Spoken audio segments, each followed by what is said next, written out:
Story उन दिनों की है, तुम्हारे लिए थोड़ा मोटिवेटिंग भी रहेगा, साथ में तुम्हें पता भी चल जाएगा कि गुरुजी है वो तैयारी क्या करते थे कोटा के टाइम पे।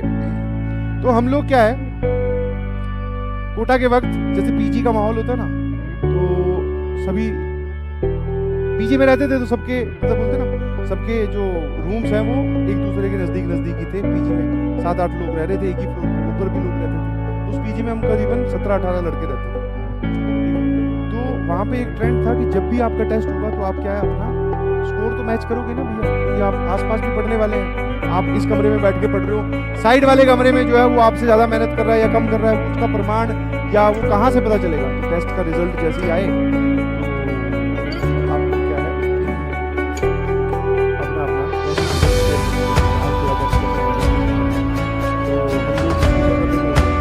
उसके बीच में, हमारे बीच में एक लड़का था जो कि पढ़ाई कम करता था, वो दिक्कत है,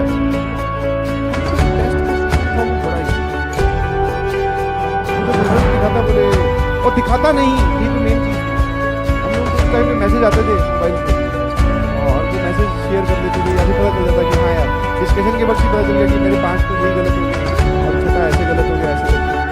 बट वो जो था वो हमेशा यही बोलता रहता था कि भैया मेरा तो बढ़िया रिजल्ट आया, ये है वो है, और मैंने तो बहुत अच्छे से पढ़ाई की थी, मेरे तो इतने मार्क्स आए हैं। बट कभी डिस्कशन में पार्टिसिपेट नहीं करता। डिस्कशन मतलब ये नहीं बताता था कि ये वाला सवाल सही है मेरा और इसमें इतने नंबर कटे और ये गलत है और इसमें ये सब कुछ नहीं। डायरेक्टली आंसर्स, डायरेक्टली रिजल्ट की, हाँ भाई अपना एकदम ओपी चल रहा है, बढ़िया, मेरी तो रैंक ही आई है। और वो रैंक भी बढ़िया तरीके से बता दो। कैसे? ऐसे नहीं कि सबसे लास्ट में बता दो, ऐसे भी नहीं कि सबसे ऊपर से बता दो, ऊपर से थोड़ा सा नीचे हटकर। मतलब जैसे हमारे पीजी में अगर कोई टॉपर है जिसकी रैंक आई है 500 तो वो अपनी रैंक बता देता था 700 की। विश्वास भी हो जाता था। धीरे धीरे समय बीतता गया, उसका यही चलन रहता था, कभी डिस्कशन में पार्टिसिपेट नहीं करता। फिर एक दिन जब उसके पिताजी मिलने आए तो पिताजी ने बोला, उसके पिताजी ने उसी से बोला कि टेस्ट हम लोग की वहीं पे थे, टेस्ट के नंबर्स वगैरह कहाँ पे आते हैं, क्लियर कहाँ पे आते हैं? बोले कि टेस्ट के नंबर मोबाइल पे से बोले कि मेरे पास तो एक ही मैसेज मिला है, मेरे पास एक ही मैसेज, और हम लोग वही मैसेज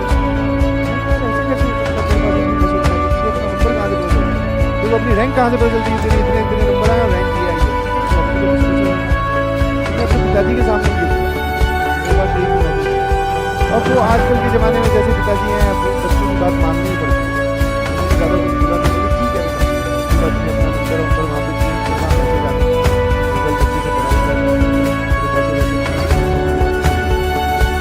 साथ हम मुझसे मिले, मैंने यार ये क्या है, और भी लोगों ने बोला ये क्या है, तो अपना रिजल्ट ही पिताजी को बोल दे रहा है। ऑल्दो मैं भी जानता हूँ कि मेरे पिताजी भी मुझसे अगर वो मैसेज मांगते तो मैं भी एक बार छिपाने की कोशिश करता कि भैया इसमें तो बहुत गंदे रैंक, कई बार केमिस्ट्री में तो माइनस में भी नंबर आए हुए हैं, तो वो आप देखोगे तो ये बोलोगे ये क्या पढ़ाई कर रहा है। तो मैं जानता हूँ छुपाना, ये छुपाना चाहिए था। बट तूने तो बोले मैसेज ही नहीं आया, एक भी मैसेज नहीं बताया घर पे, बोले नहीं। मैं कहा यार ये सही है। फिर जब वो ये बात कर रहा था, वो बात करते करते ही रोने लग गया। उसने ये बोला कि मुझे ना कुछ नहीं समझ में आता है क्लासेस में, मैं कभी कभी क्लास बंक भी कर देता हूँ, चला जाता हूँ कैंटीन वैंटीन में, साइबर कैफे जा रहा हूँ, पढ़ाई नहीं कर रहा हूँ। बट क्या मैंने ये अपनी बात घर पे नहीं बता रखी।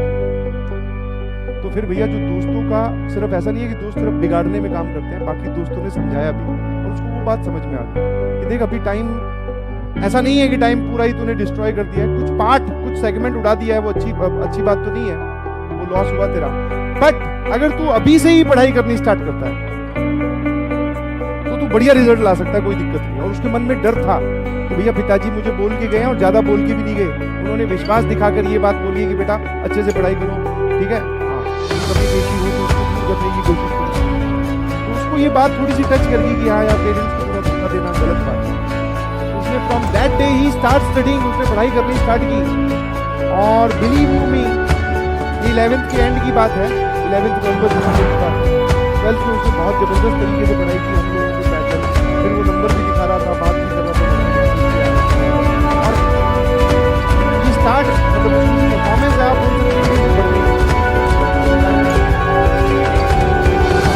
तो what I am trying to convey is कि आप अगर अपने पेरेंट्स को धोखा दे रहे हैं, कुछ छुपा रहे हैं, तो do not do that. I can understand as a student एक ही बार हम छिपा लेते हैं मार्क्स बिकॉज वो इतने अच्छे नहीं होते या दिखाने वाले नहीं होते, बट कोई बात नहीं, उनसे कुछ मत छुपाइए, be very clear to them और उनको बता दो कि मेरी ये समस्या चल रही है, मैं उस पर काम कर रहा हूँ।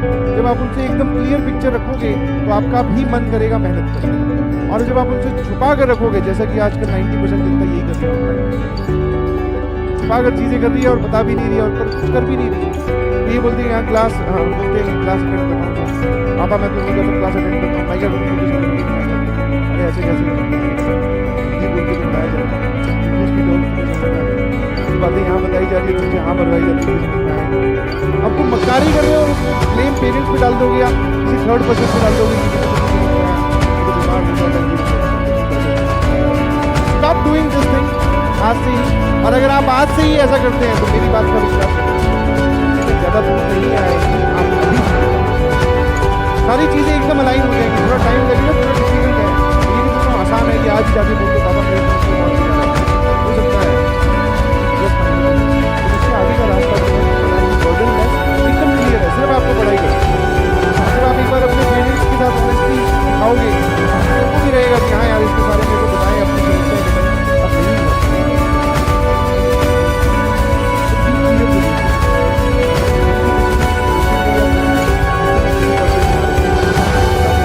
कोई दिक्कत नहीं। बहुत सारे मतलब मैक्सिमम लोगों के कम ही आते हैं यार, ज़्यादा किसके आते हैं? ज़्यादा आने वाले मान लो 50 लोगों की अगर क्लास है तो टॉपर तो एक ही होगा ना, या ऊपर वाले 5 उठा लो, बाकी 45 वो भी तो घर पे डील ही कर रहे हैं, सब नहीं धोखा दे रहे। ठीक है, please shift to that line, and उससे आपको क्या होगा, मोटिवेशन आ जाएगा, बिलीव मी, करके देखो।